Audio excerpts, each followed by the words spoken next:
ওম শান্তি। আজকের মুরলীমন্থনে আমরা সবাই মিলে একটু গভীরে ডুব দেব। দেখব এই দুনিয়াটাকে মুরলী ঠিক কোন চোখে দেখে। একটা একেবারে অন্য রকম দৃষ্টিভঙ্গি কিন্তু। তো চলুন এই জার্নিটা শুরু করা যাক। দেখুন, আজকের মুরলীতে বলা হচ্ছে এই যে পুরো দুনিয়াটা, এটা আসলে দুটো শক্তির মধ্যে একটা বিরাট লড়াইয়ের ময়দান। ভাবুন তো, একদিকে আছেন আমাদের সবচেয়ে কাছের বন্ধু, যিনি শুধু সুখী দেন, আর ঠিক তার উল্টো দিকে আছে আমাদের সবথেকে বড় শত্রু, যত দুঃখের কারণই হল সে। মুরলী বলছে, এই যে দুঃখের দুনিয়া, যেখানে আমরা সবাই রয়েছি, এরই নাম হল রাবণ রাজ্য। মানে এটা রাবণের রাজত্ব। আর এই রাজত্বই এখন একটা বড় পরিবর্তনের জন্য অপেক্ষা করছে। এখানে না মুরলী একটা দারুণ উদাহরণ দিয়েছে। ভাবুন তো, একটা খুব পুরনো ভাঙাচোরা বাড়ির কথা। কি করা হয় সেটাকে? ভেঙে ফেলা হয়, তাই না? কেন? যাতে সেই জায়গায় একটা নতুন সুন্দর বাড়ি বানানো যায়। তো দুনিয়ার অবস্থাও ঠিক সেরকমই। এটাকে কিন্তু ধ্বংস বলা হচ্ছে না, বরং একটা নতুন শুরুর প্রস্তুতি বলা হচ্ছে। আর এই পুরনো দুনিয়ায় টাকা পয়সা ধন সম্পদের কি হবে? মুরলী বলছে, এগুলোর আসলে কোনো স্থায়ী মূল্যই নেই। যতই থাক না কেন, কোটি কোটি টাকাও একসময় মাটিতেই মিশে যাবে। কারণটা খুব সহজ, এই পুরনো দুনিয়াটাই তো শেষ হতে চলেছে। তাহলে চলুন এবার একটু কাছ থেকে দেখি এই দুই শক্তিকে, যারা আমাদের সুখ আর দুঃখের উৎস।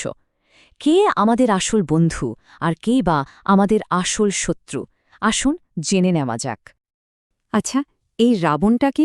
মুরলী বলছে, রাবণ কিন্তু কোনো সত্যিকারের মানুষ বা রাজা নয়। রাবণ হল আমাদের ভেতরের 5টা বিকারের প্রতীক। মানে ধরুন, রাগ, লোভ, অহংকার, এইগুলো। আর মজার ব্যাপার হলো, এই রাবণ এমনই এক শত্রু যাকে প্রত্যেক বছর পোড়ানো হয়, কিন্তু সে মরে না, আবার ফিরে আসে। আর ঠিক এর উল্টো দিকে আছেন ঈশ্বর, আমাদের বাবা। তাকে বলা হয়েছে আমাদের পরম বন্ধু বা দোস্ত। তিনিই আমাদের সব দুঃখ থেকে মুক্ত করেন আর এক নতুন শান্তির দুনিয়া গড়েন। তিনি তো বন্ধু, শত্রু নন, তাই তাকে তো আর পোড়ানোর প্রশ্নই ওঠে না, তাই না?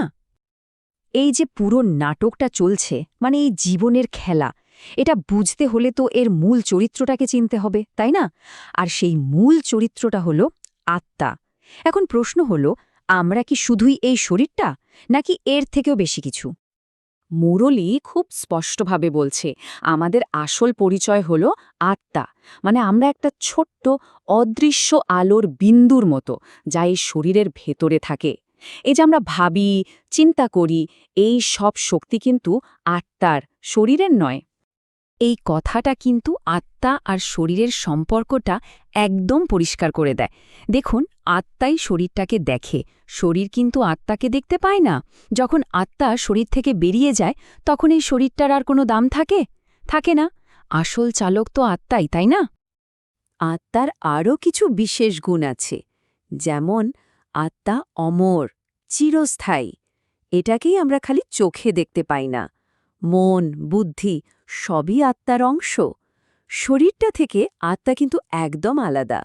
বলা যেতে পারে শরীরটা একটা পোশাকের মতো, যেটা আত্মা ধারণ করে। তাহলে আসল আমি কে? অবশ্যই আত্মা।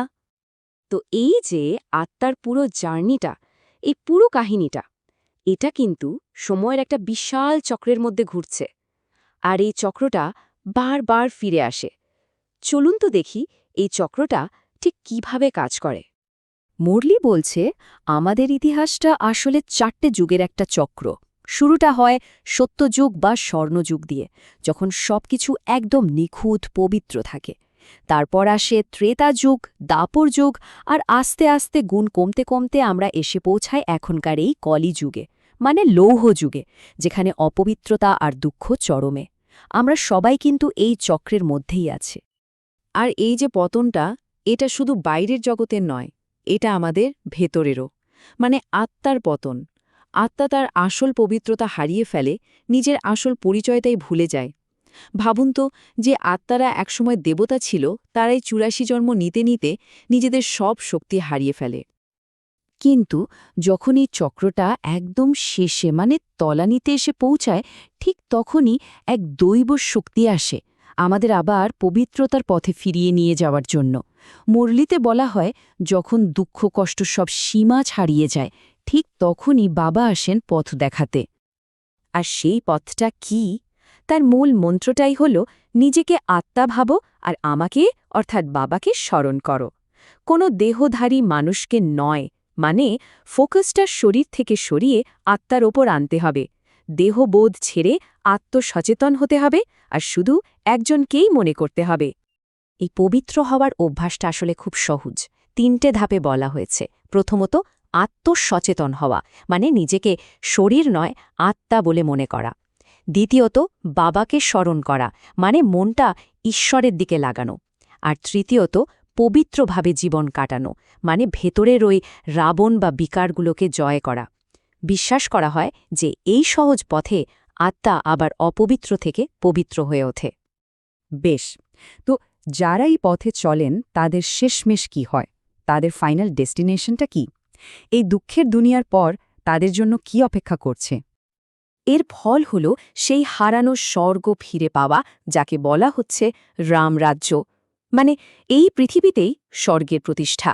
ভাবুন তো, এমন একটা দুনিয়ার কথা যেখানে শুধু সুখ আর শান্তি, যেখানে হীরে জহরাতের প্রাসাদ, যেখানে জন্ম হয় যোগ বলে, কোনো বিকারের মাধ্যমে নয়, যেখানে দুঃখ বা অপবিত্রতার কোনো নামগন্ধও নেই।